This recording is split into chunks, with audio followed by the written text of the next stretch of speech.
Old School Lane Casual Chats is brought to you by Old School Lane, producing various content from blogs, videos, and podcasts discussing about movies, TV shows, video games, and everything else in between since 2011. You can check out the podcast on Anchor, Spotify, Google Podcasts, Apple Podcasts, Stitcher, Radio Public, Overcast, Breaker, Pocket Cast, and YouTube. We're associated with Channel Frederator, Manic Expression, The Comic Book Cast, and The Aaron Meta Show.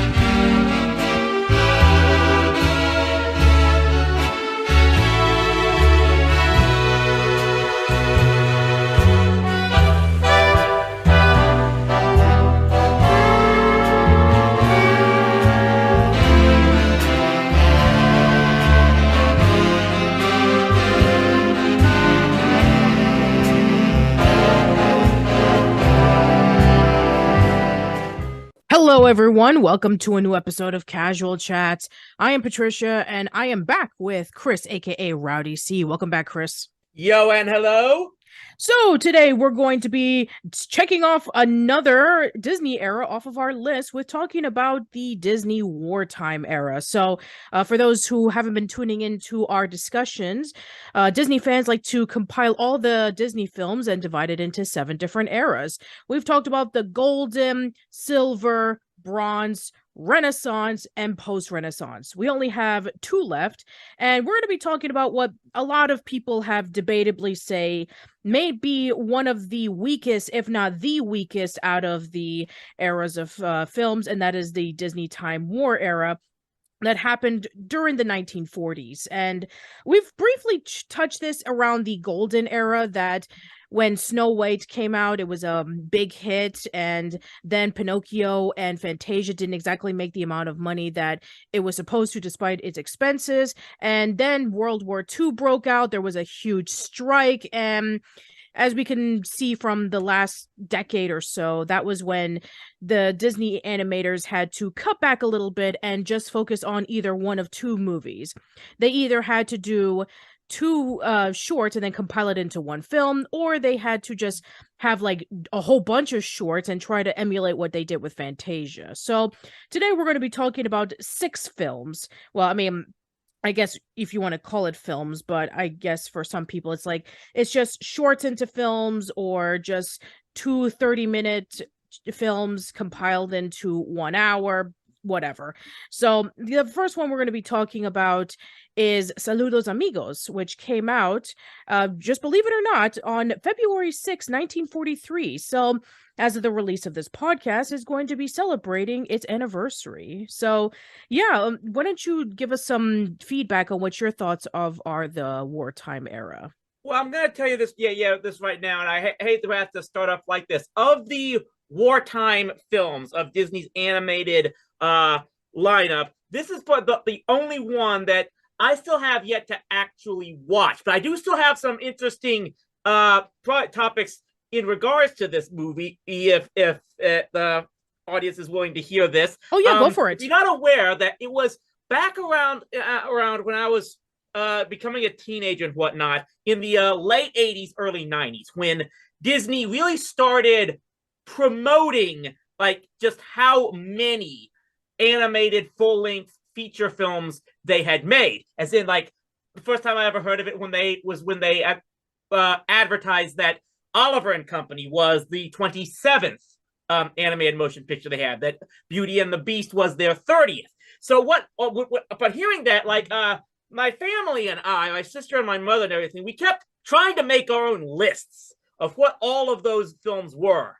And I can tell you that we never, back then, we were never able to come up with all 30. And I can tell you for certain, just about all of the films we missed came from the wartime era. And I can absolutely tell you that Saludos Amigos was absolutely one of the ones we never end up knowing, because I actually was not aware of its existence until, probably since just a few years ago, to be perfectly honest. I mean, it is one I should check out on Disney Plus in one way or another. But yeah, this is probably, I'm willing to bet, this is the one that's probably going to escape a lot of the viewers' memories more than just about anyone else. Yeah, let's be honest. It's not really a animated film that you would traditionally know about.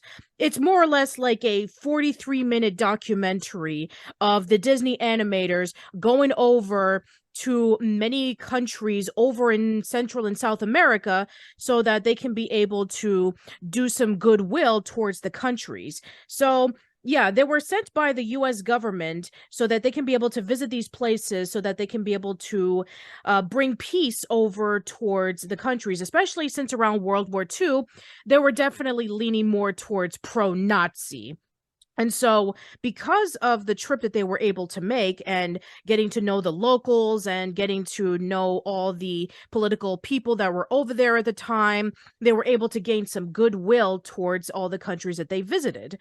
So, a lot of the places that they went to was, let's see, we had Brazil, Uruguay, Argentina, and Chile. And a lot of the animators got an inspiration from a lot of the locals, and they were able to get stuff such as clothes and explanations on the culture and having the opportunity to see what their lives are like and getting basically, for I'm sure a lot of people who were tuning in, a look into Latin American culture that they probably would have never gotten otherwise, unless of course if they traveled over there.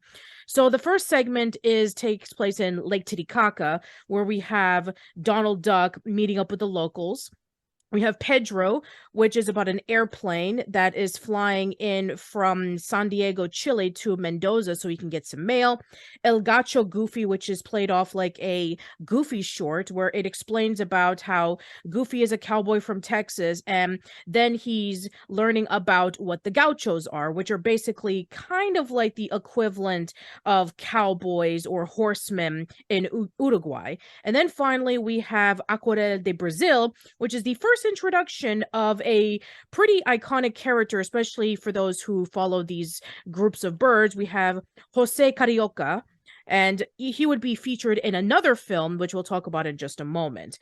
So he introduces... I will say this, like I said, I will say that while I have not ever seen this film in full, I will point out there is at least one of those shorts I did have seen in my past, and that is the one about Pedro, the airplane, and his mission. And the Such Price is something I'm probably going to be saying quite a bit throughout this edition, is that my number one source of most of these wartime films was, even the ones that I have actually seen, I can't exactly say I saw them in full, so to speak. Most of my viewing was when they broke up the animated segments from a lot of these movies and aired them as part of the kind of the cartoon compilation shows that aired in the early years of the Disney Channel in its fledgling years. The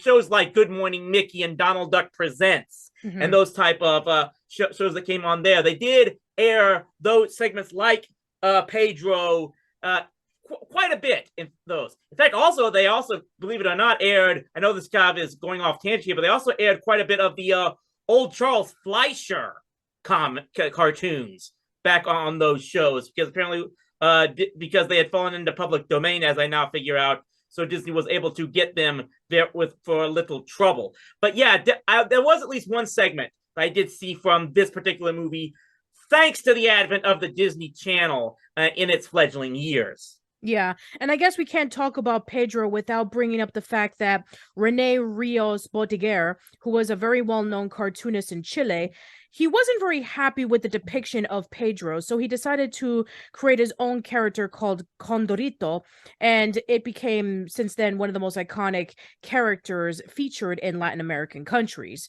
So I guess it's kind of like how, some people were able to get influences from Disney and then turn them into characters, and then they became iconic in their own right. See the example of Astro Boy. But the only difference is that, as you know, the creator of Astro Boy was more fond of, Disney, but I digress.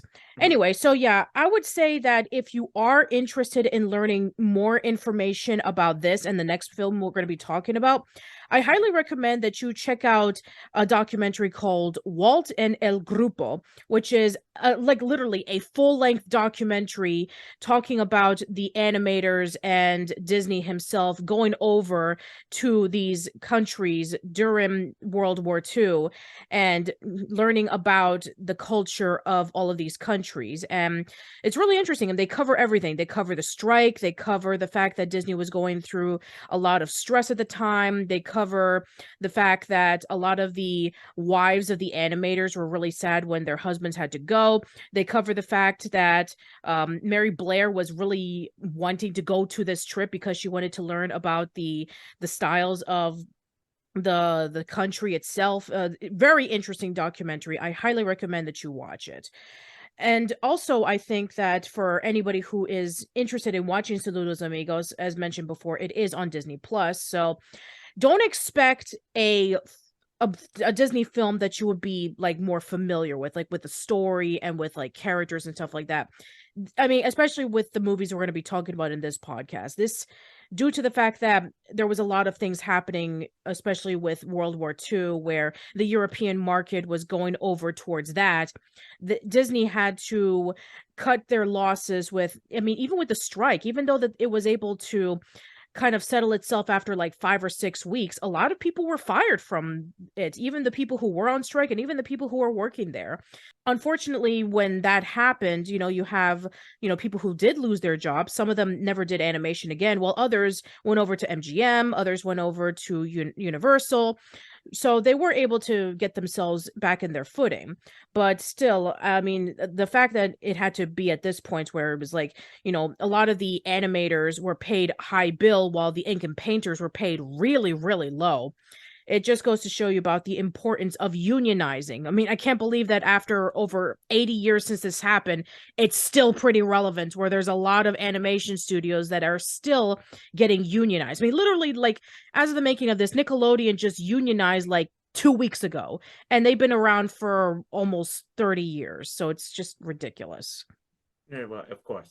Anyway, so moving on, let's go over to our next film, and that is The Three Caballeros. Now, The Three Caballeros, kind of like leading up to what we saw in Saludos Amigos, they were definitely leaning more towards, wow, we were really interested and learned a lot from our trip over to all these other countries. Let's see if we can just utilize it just a little bit longer. So in this one, we have Donald Duck, who's celebrating his birthday, which makes a lot of sense because at the time, it would have been the anniversary of when Donald Duck was created. You have back Jose Carioca again, and he's just introducing Brazil again and all the other countries. And then we have a new character who's introduced, which is a rooster named Panchito, who represents Mexico. And a lot of the people who were in the previous segments of Saludos Amigos were able to make it into Three Caballeros, including some new additions, such as Aurora Miranda, who is Carmen Miranda's sister, no relation, and Dora Luz, who is a very well-known singer from Mexico.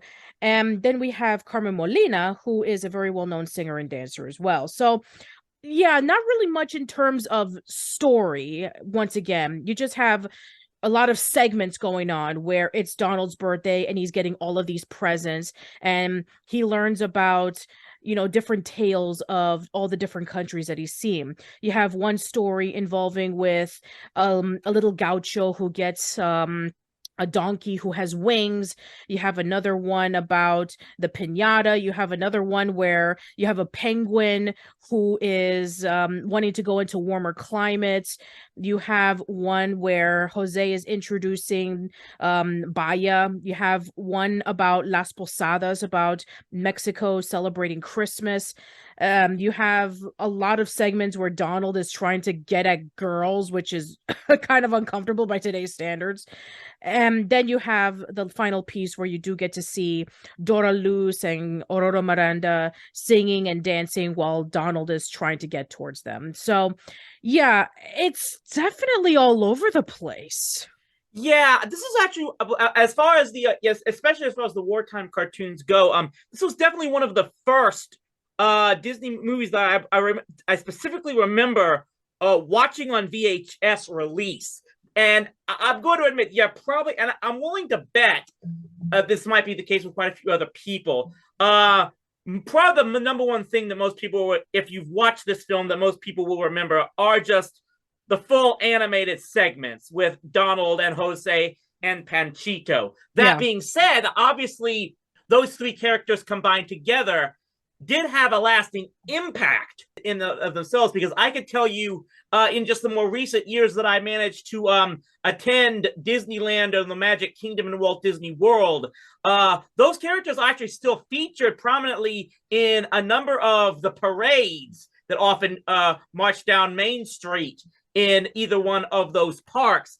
Also, the fact that I know for certain that the characters were used in a lot of the Disney comics. I mean, I think I've actually purchased, at least via Amazon Prime, of its Amazon Kindle, that is, one of the compilation books of Don Rosa's comics, where he did release at least one story that involved the three characters reuniting. And then, of course, they've been brought back in even more recent years. They were featured in one episode of the rebooted DuckTales series, and then, of course, got their own separate series, The Legend of the Three Caballeros, which unfortunately seems to be off Disney Plus now, almost as soon as it debuted. Yeah. Sad to say.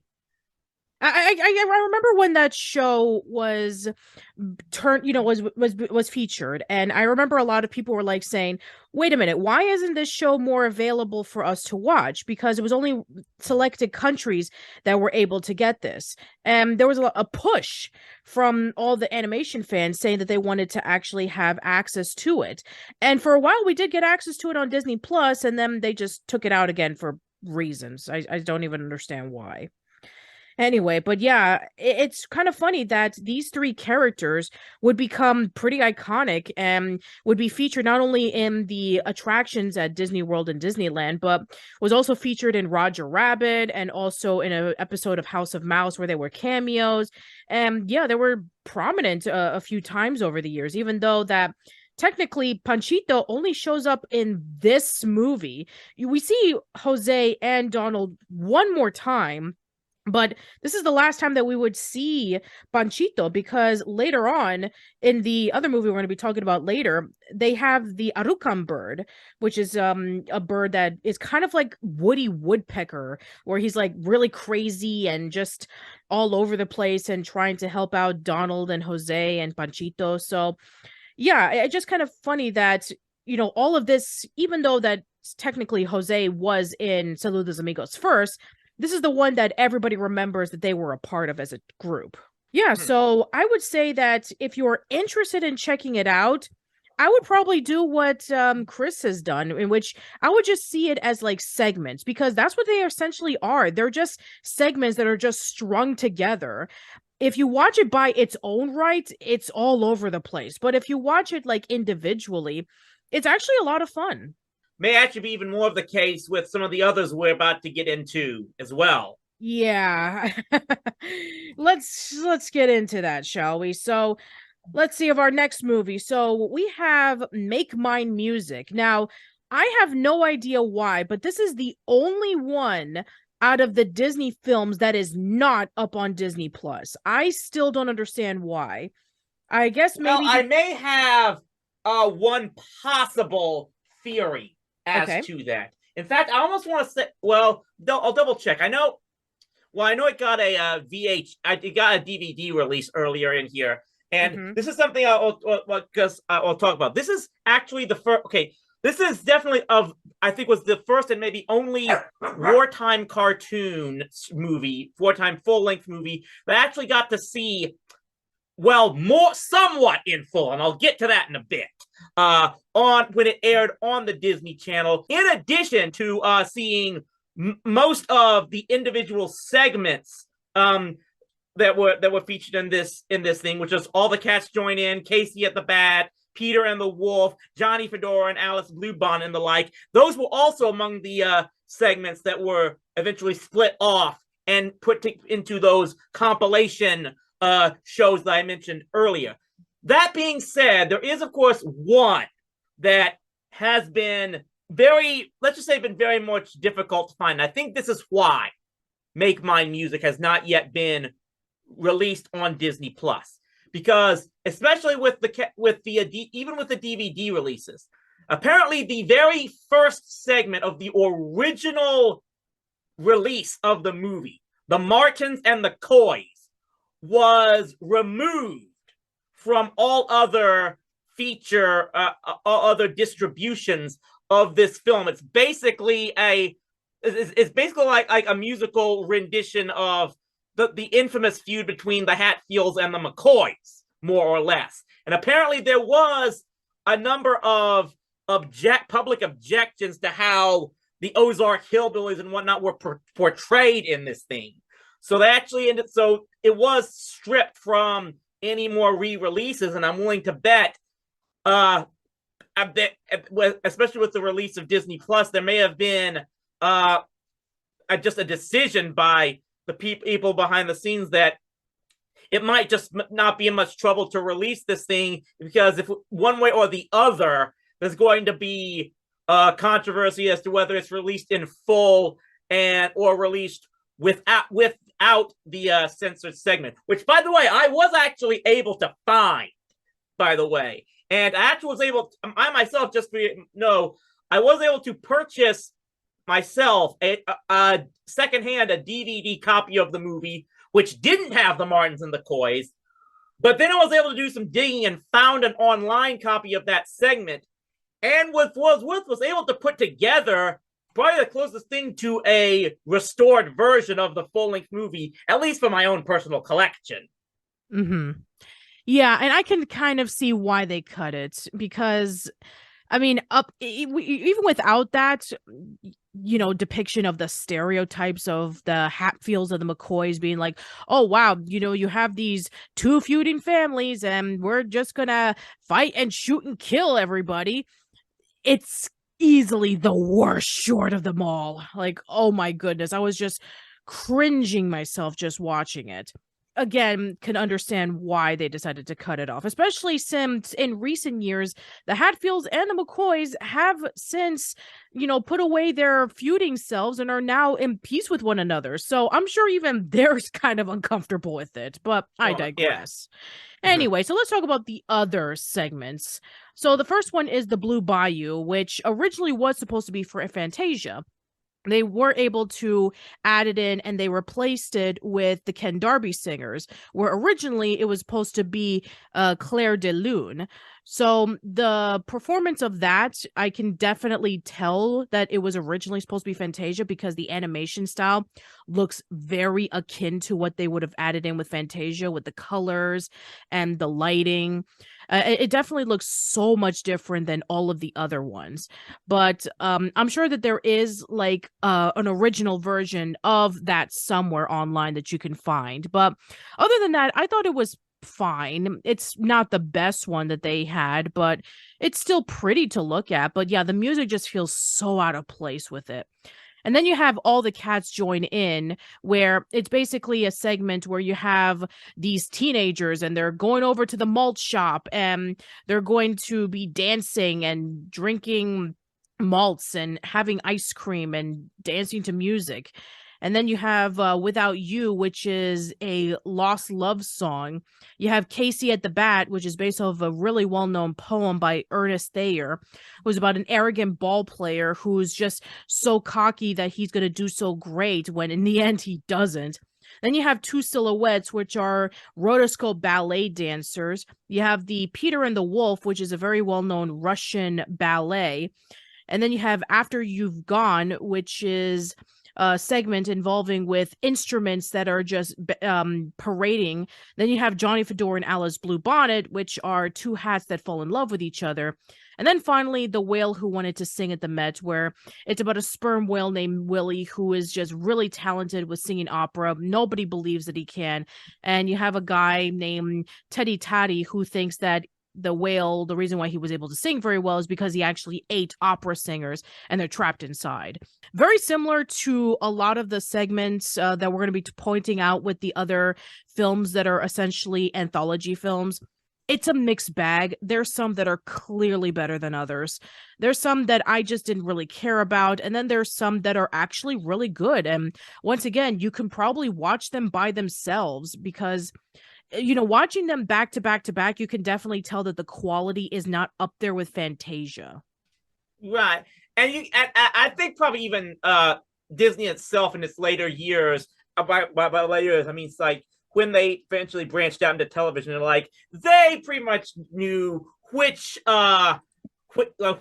segments worked and which didn't, just by the idea of what segments got into the rotation of those animated shows, compilation shows that aired on the Disney Channel. Because probably the ones that I saw most frequently that aired on the Disney Channel were All the Cats Join In, Casey at the Bat, Peter and the Wolf, Johnny Fedora, and Alice Bluebonnet were probably the most frequent ones. Of course, Casey at the Bat was probably my favorite there, which craziest thing was that of course, I always, in my childhood, I always kept wondering if it was the same character of that Casey.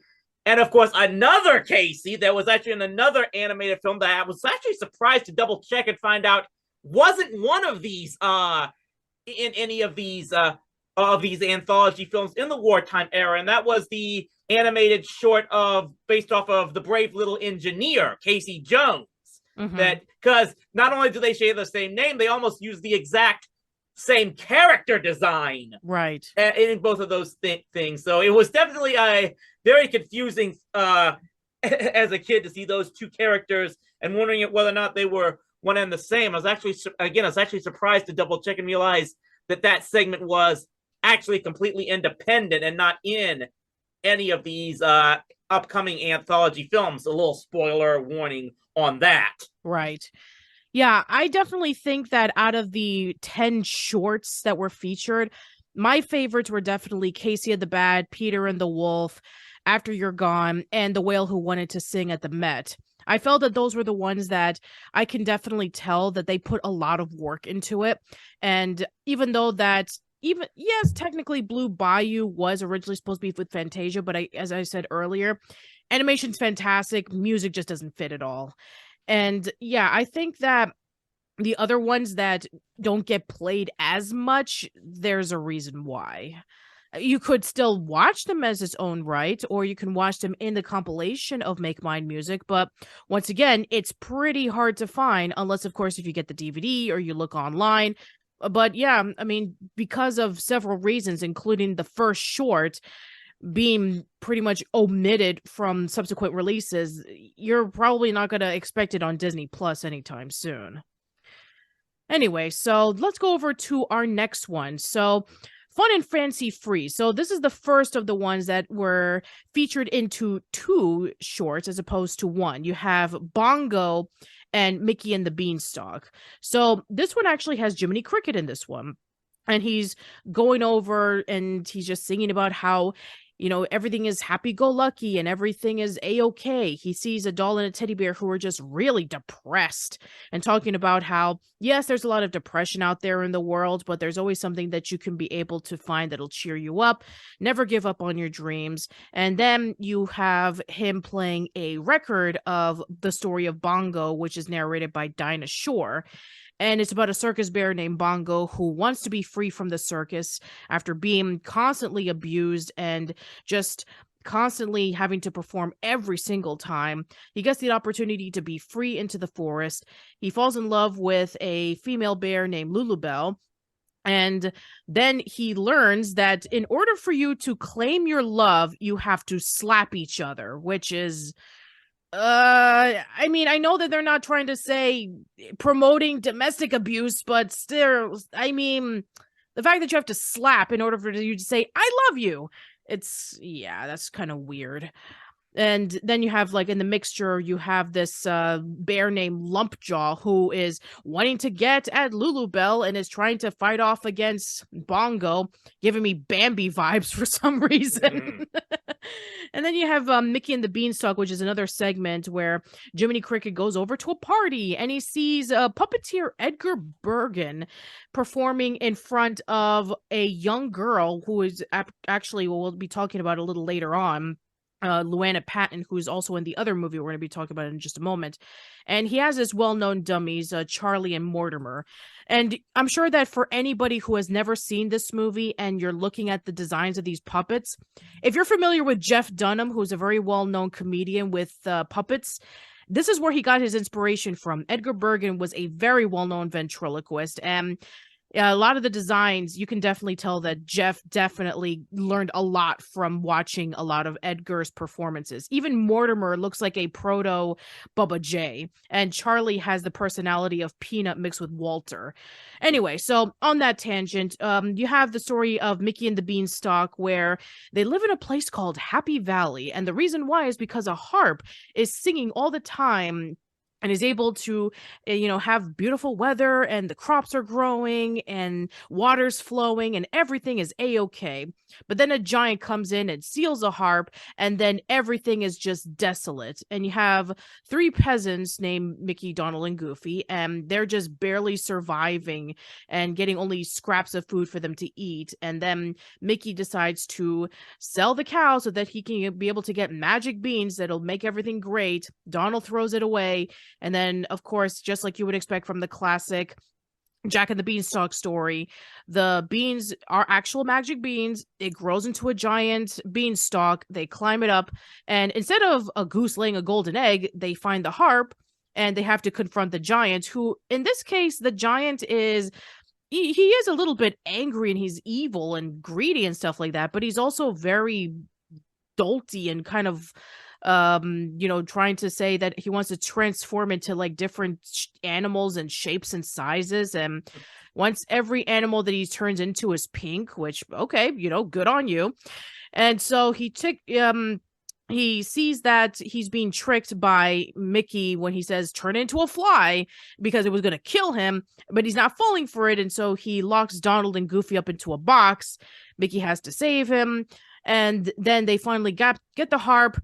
They finally confront the giant. They defeat him once and for all. And then it kind of ends with Edgar saying that, Mortimer shouldn't be crying because the giant is dead, when it turns out that the giant is actually real and he's stomping all over Los Angeles to find Mickey, Donald, and Goofy. So what an interesting ending. Yeah. This is definitely another one of the wartime films that it actually took me a long time to realize, to learn that this movie in of itself, in its full length, actually existed. It's definitely another one of those movies that we never learned to be among the library of their animated full-length movies for a long time. That being said, there was at least one segment that, again, I was able to see that because it was repackaged and aired frequently on the Disney Channel, and that is, of course, the Mickey and the Beanstalk story. It actually, as far as best of my recollection, it was edited out where all of the part of the live action segments with Edgar Bergen and the dummies were taken out, and it just repackaged itself as just the animated short in of itself. So I never actually saw, for the longest time, I never saw the Bongo shorts as well. So this is probably another case where they just looked at individually and figured, especially because of the characters involved, that the second of these two short films was probably the way to go as far as repackaging and redistributing them and in the early days of television.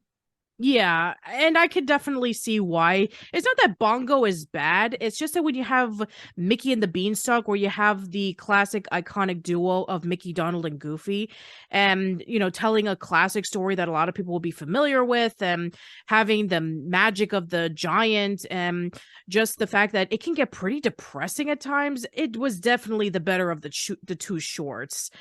And I think that the segments where Edgar Bergen was cut, again, I can completely understand that because, I mean, sure, Edgar Bergen is a really talented ventriloquist, but when you take into account that you have a little girl and she's surrounded by a man with puppets, and it just comes across as really creepy. So, Well, yeah, that might be it. I mean, that may have had something to do with it. I also want to think that since that particular segment was more or less used as a bridge in between, crossing over the two short films, as it were, and if you were only going to air one of those, the segment with Bergen and company really doesn't have any purpose anyway. exactly. So just editing it for time to help make it go more streamlined and smoother probably works out for the best anyway. Yeah, I do agree. And I think that out of the during the wartime era where you have like the two shorts together, it's not the best one. There's another one that actually happened a few years later, which ended up being much, much better, but we'll get to that later. Speaking of which, we have our next film, which is Melody Time, and this is another anthology film.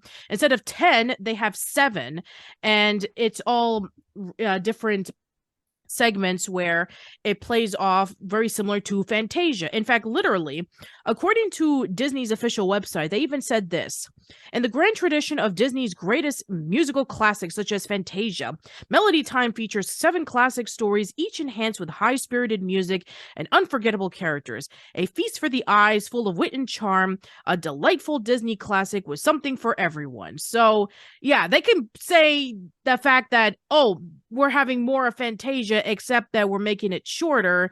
Yeah, you can definitely tell. So let's go into the segment, shall we? So the first one is Once Upon a Winter Time, and it features a couple named Jenny and Joe who are ice skating and who are very lovey-dovey with one another, and you have a rabbit couple in between. There's an incident that involves with them falling down, and Jenny and the female rabbit walk away from Joe and the male rabbit. They end up getting caught in thin ice and drifting away until Joe and the male rabbit try to rescue them. But then they get deep into snow, and then the animals come and rescue them. And the females think that the male saved them, and so we have that ending. Then we have Bumble Boogie, which is about a bumblebee who is being chased around by music notes. The Legend of Johnny Appleseed is a retelling of the story of John Chapman, aka Johnny Appleseed, who was going around and planting apple trees. You have Little Toot, which is about a small tugboat who is constantly going into trouble, and he tries to redeem himself by saving a huge cruise ship from a massive rainstorm. You have Trees, which is about, well, trees and the different changes of the season that it goes through. Blame It on the Samba, which is Donald and Jose with the Arucan bird and introducing the concept of the samba. And as mentioned before, that this is the last time that we'll see both Jose and the Arucan bird. And then finally, we have Pecos Bill, which we have Roy Rogers in this one, and he's talking to Bobby Driscoll and Luana Patton. And it's the story of Pecos Bill about how he was raised by coyotes, and then he became the greatest rootinest, tootinest cowboy in the world. And then he meets up with a beautiful cowgirl who is riding on a giant catfish named Slewfoot Sue. And around their honeymoon, she is bounced all over the place because she wanted to get a cushion in her back, and then all of a sudden it bounced so high that she ends up being stranded in the moon. So, yeah, I would say that this is definitely a much better package film than, I would say, Make Mine Music, especially since in Make Mine Music, I think that some of the segments, even the ones that are good, like Peter Wolf, it has way too much narration. I felt like it's over explaining. It felt like I could have just like had no explanation on it and just had the music and the animation with the characters play out, and I would have gotten the story no problem. But here I think that they rectified it a little bit where it doesn't have as much narration. There still are a bit of it, but it's toned down, and also the music is able to help with telling the story. So I would say out of the shorts that I've seen, Definitely some of my favorites were The Legend of Johnny Appleseed, Little Toot, Blame It on the Samba, and Pecos Bill. I think that definitely it's more consistent with, having stories as opposed to just like music and then everything going all over the place. I think that this is a much more tightly knit package film, although I wouldn't recommend it compared to, Fantasia. Yeah, that being said, very much like similar to Make My Music, this was another case where when the Disney Channel was launched in the 80s, there were only a select few of number of the segments and short films that were in this movie that ended up getting into their rotation. I know that I remember correctly that Once Upon a Wintertime specifically was put into this a Disney Christmas special that aired quite a bit during the holiday season back in those days. Yeah, right. And I even talked about that in my in my video where I looked back on the a Walt Disney Christmas, a VHS tape that released in 1981. I actually talked about that on my YouTube channel for anybody who's interested in checking it out. Yeah, but besides that, I think the only other two segments that I remember regularly airing on the channel in my youth days were Little Toot and Pecos Bill. I was actually really surprised to look over this and see that they made an animated short on the Legend of Johnny Appleseed, because I don't remember, because I just don't really recall watching that back in those days, which just kind of surprised me that they didn't, apparently they wouldn't air that thing that frequently, but of course, what they did air was the much later individual short film on the Legend of Paul Bunyan that was because it was released, I think, back around 1950, just shortly after this period ended. But yeah, it's definitely another case where they probably took a look at what they thought were the best ones of this short and decided that they would work best for like I said, when they repackaged and re-released a number of the classic theatrical cartoons for television distribution. Yeah, and it's actually interesting that you brought up The Legend of Johnny Appleseed, because literally in the beginning of the segment, you have them introducing Paul Bunyan, John Henry, and Davy Crockett, which later on Disney would be adapting. They had the Davy Crockett films. Paul Bunyan was aired in the 50s. John Henry, they had a segment of it in the 90s. So eventually they would have adaptations based off of these, classic folklore characters, with the except, well, I mean, Davy Crockett and Johnny Appleseed were based off of real people, but you get what I'm saying. Right. I mean, more people are familiar with the legendary folklore of them more than their actual lives. And I think that the fact that it wasn't airing as much as, say, Little Toot or Pecos Bill is pretty surprising.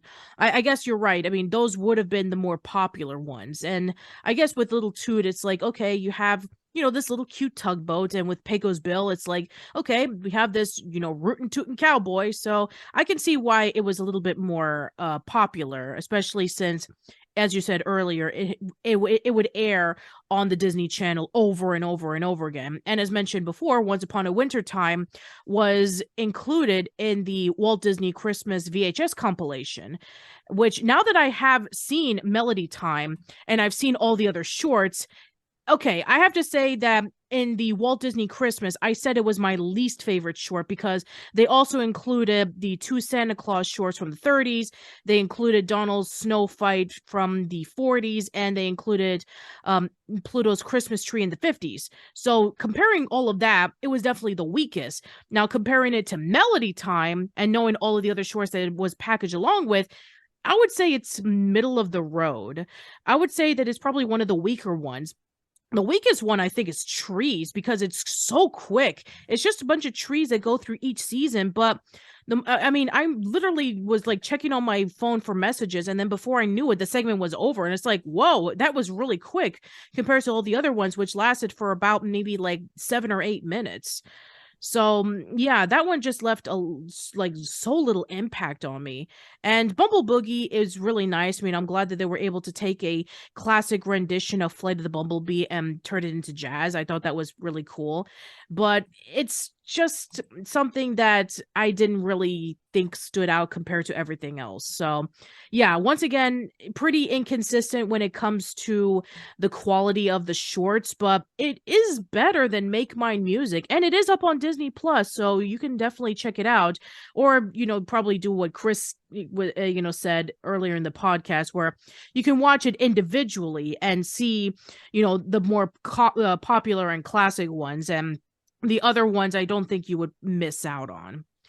All right, then. So let's go over to our last film, and that is The Adventures of Ichabod and Mr. Toad. So The Adventures of Ichabod and Mr. Toad are compilations of two stories. You have The Wind in the Willows, and you have the final one, which is The Legend of Sleepy Hollow. So the Wind in the Willows one is about J. Thaddeus Toad, who is always into the latest fad, and they call it positive mania or something like that. So it starts off with him getting himself a gypsy wagon and a horse, and he's just really, really obsessed with it. But then he gets the concept of motor cars, and unfortunately he doesn't have any money because he still hasn't even been able to pay off Toad Hall yet. So he decides that he was going over to a seedy bar, meets up with a guy named Mr. Wimpy, and then he says, I want to be able to trade off my haul in exchange for the motor car. And then, according to what the police says, the car was stolen and he gets arrested. And then when they were testifying him, Mr. Wimpy's basically saying, no, he got a stolen car. And so he's put up in jail. But then it turns out that when Mr. Wimpy was lying, he actually did get the deed, and the weasels were the ones who were under his leadership. And so they have to prove Toad's innocence, and so they have to steal the deed so that they can be able to clear up Toad's name. And so finally we have Sleepy Hollow, which is the story of Ichabod Crane, who is a teacher over in Sleepy Hollow, New York, and he falls in love with the beautiful daughter of Baltius Van Tassel, Katrina Von Tassel. But then there's also this love triangle with Brom Bones, and then you have this huge Halloween party that's happening. And then you have the infamous story where you have Ichabod riding into the woods, and he is confronted by the Headless Horseman, and he is never seen again. Comparing fun and fancy-free over to Adventures of Ichabod and Mr. Toad, it is a massive improvement because both of the stories are really, really good. Like, Wind in the Willows is really funny, and it has really lovable characters with Mr. Badger and Mr. Rat and Mr. Mole and Mr. Toad, Cyril. It has a bit of a twist involving with Mr. Wimpy actually being the one who was lying under court, and then they have to go after them. I mean, it almost feels a little bit like Robin Hood in a way, where they were able to steal off the gold under Little John while he was sleeping. And then you have that confirmation where he's fighting off against, all the soldiers and the sheriff of Nottingham. Very similar, where they steal the deed from Mr. Wimpy, and then finally they fight off against the weasels as they're trying to escape. Ichabod's story with The Legend of Sleepy Hollow, I think it's really nice to tune into around Halloween. It does have a bit of a slow burn, especially where you have him really interested in marrying Katrina because she comes from a rich family, and by marrying her, he gets to be the one to have the money, which is pretty awful, by the way. But I mean, in a way, you kind of want to like rooting for Brom because it seems like he's the better guy, but I digress. So the scene that everybody remembers is when he's riding in the woods and he sees the Headless Horseman and he's being chased after. It's really creepy, has great atmosphere. The laugh of the Headless Horseman is just chilling.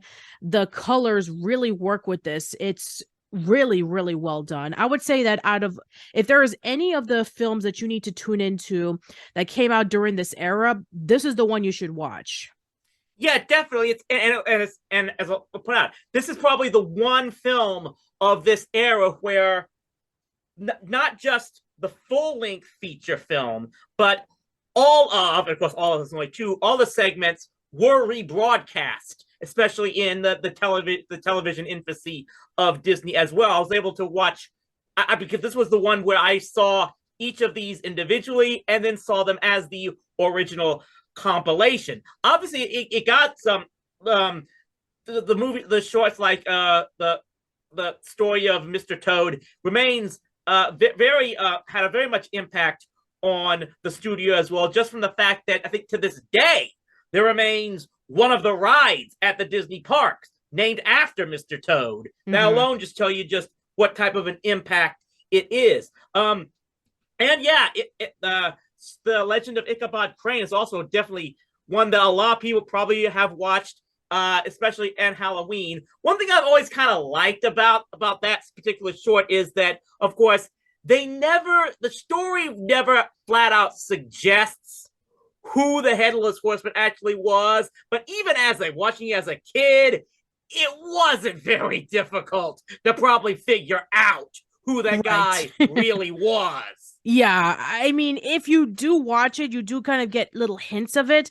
It doesn't like flat out say who the Headless Horseman is, but you kind of could put pieces of the clues together to find out, yeah, it was definitely this person. But I mean, as for somebody who watched this for the very first time, like literally, I saw this for the very first time not too long ago, and I was really surprised with it. I mean, to be quite honest, I literally saw every one of these movies for the first time just a week ago. I've never fought my way to needing to watch all of these Disney movies compared to like any other Disney movies that came out in their respected eras.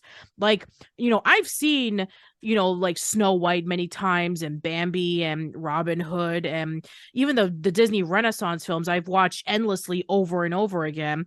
But as for the Wartime Era films, I never really sought my way to really wanting to tune into them because they never really interested me. And I did get a few surprises from some of the ones that I did get to see. So the fact that it was worth checking out, I would say it is, but I would say check it out once. There's no reason for you to like watch them over and over again. Like, I'm probably not going to watch them ad nauseum compared to all the other Disney films on the list of other films that a lot of people tune into over and over again. But I would say watching them at least once, you do get perspective of where Disney was at the time. And I would say that each and every single era, whenever they have their issues, they all have a context to why they were going through their issues, whether it be with the Wartime Era, that a lot of the films were either packaged films or just two stories compiled into one. It was due to the fact that the European market was really limited due to the, World War II, and a lot of the Disney animators had to go into war. You have the end of the Silver Era, where the reason why that happened was because of the passing of Walt. And then the post-Renaissance era, that was when a lot of main competition with DreamWorks and Pixar started to come about. So yeah, I know that out of all of the eras of Disney, and I looked this up on multiple sites such as Reddit and various forums, they said that if the Wartime Era wasn't one of the worst, it might be the worst. And I wouldn't say it's the worst, but I could say that it's definitely the weakest. I would say that it's definitely it's definitely probably the era where, especially not just within the films themselves, but parts of the films, it's very hit and miss. That's the word I'm looking for. Because, like I said, unlike you, I saw as a kid, got to see bits and pieces of these films that were, like I said, were repackaged and re-released when the Disney Channel was in its infancy. And only later in my adult years found out that they were actually part of these compilation films. And yeah, I would definitely probably recommend at least checking them out at least once. There might be one or two that maybe people would determine what was worth a second look eventually. But I will say this, like, if you do go and watch these films eventually, especially in succession, there's one other thing I think everyone, if they haven't already, should check out immediately after watching all of these films, and that's Mickey's Christmas Carol. Oh yeah, just to see how many of the characters that were created in these films, particularly Fun and Fancy Free and Ichabod and Mr. Toad, how many of those characters were basically were utilized in that one special short. It's probably going to be a really fun type of Easter egg hunt to witness for yourself. Mm-hmm. Yeah, I would definitely say just for that alone, you should definitely check them out. Again, you wouldn't have to worry about watching them over and over again, and you wouldn't even have to worry about like having to watch them all in like one full film. If you are interested in checking out one of the segments, then I would say, watch them individually, or if you do want to watch them full, then just worry about having to watch them once because yeah, watching them back to back to back over the course of a week, like I did for the very first time, completely blind, I can definitely see where each of the quality was in terms of what they really wanted to focus on and which ones were pretty much an afterthought. So, yeah, I would say in terms of that, if I were to put like a ranking, I guess, we haven't done this in the years that we've done our podcast of ranking the eras of films. This is probably like, in my opinion, at the bottom of the list. But that's not to say that it's it's like really, really awful and you should never tune into it. It's just that it was a different time. They were going through a lot of struggles and they were trying to put together the movies that they felt that it was the best with what they had in terms of budget and in terms of the amount of people that were around the studio, whether they left due to being fired from the strike or from the war. Then yeah, it's pretty commendable that they were still able to continue on as opposed to like, okay, we're going to just shut down the whole Disney Studios and we're just going to maybe wait until after the war where everything was back because in addition to all of these shorts, they did a bunch of other things. They were able to release like a lot of segments, such as like purchasing stocks and bonds and, saving a bacon grease so we could use it for glycerin so you can be able to have bullets. And of course, you have the wartime shorts. That's another day. Anyway, but yeah, I think that overall, each of the films that I was able to tune into and see, like I said, some of them really surprised me. And seriously, go watch The Adventures of Ichabod and Mr. Toad. It's definitely a really good one to tune into, especially with this particular era. Absolutely. All right. Well, that is it for our discussion of the Disney wartime era film. So, Chris, once again, thank you so much for coming on by. Anytime, of course. All right. So, as usual, plug and promote your stuff. Well, we are, first, at the time of this recording, just approaching the actual 13th anniversary of TV Trash. It will be that particular episode will be airing in about mid-February. And also, at the same time, I am going to say this. I've got actually a bunch of new ideas for some new series that are completely more connected to, will probably maybe more connected to the Rowdy and Friends series as it is. And my thing is just try to keep track of RowdyC.com whenever possible and see just some of the new stuff I'm going to have planned in the upcoming weeks and months. There's a lot of stuff I've wanted to do for quite a while, and I'm finally starting to just get them involved. And I'm just hoping it's going to provide a lot new type of variety for the website and all my channels, and hopefully people can find to be quite enjoyable. Awesome. And as for me, you can check out my YouTube channel, which is youtube.com/oldschoollane. I'm on Facebook, which is facebook.com/oldschoollane. I'm on Twitter at Patty_B_Miranda. You can check out the podcast on Anchor, Spotify, Google Podcasts, Apple Podcasts, Stitcher, Radio Public, all those places. New episodes of the podcast will go there first, and then they'll go up in a few days on YouTube. If you are one of our new listeners and you are interested in learning more about the different eras of Disney, you can check out the Golden Era, which is on the description box below. You can check out the Silver Era, which is the one that followed after the Wartime Era, which again is on the description box below. In addition to that, we've also covered the Renaissance Era, the Bronze Era, and the Post-Renaissance Era. So that means after all this time, we have one more era to talk about, and that is the one that's going on right now, the Revival Era. But we will have to wait another time for us to talk about it. So thank you so much for listening, everyone. Let us know in the comments below about your thoughts on the wartime era. What was your favorite? What was your least favorite? Have you seen them all together, or have you seen them compiled into separate shorts and aired on the Disney Channel? And also let us know about how would you rank the era of Disney films? Would you have it in the bottom, more mid, or were you actually one of the very few people who actually thought it was a good era? Let us know. That's it. Hope to see you around soon, and take care.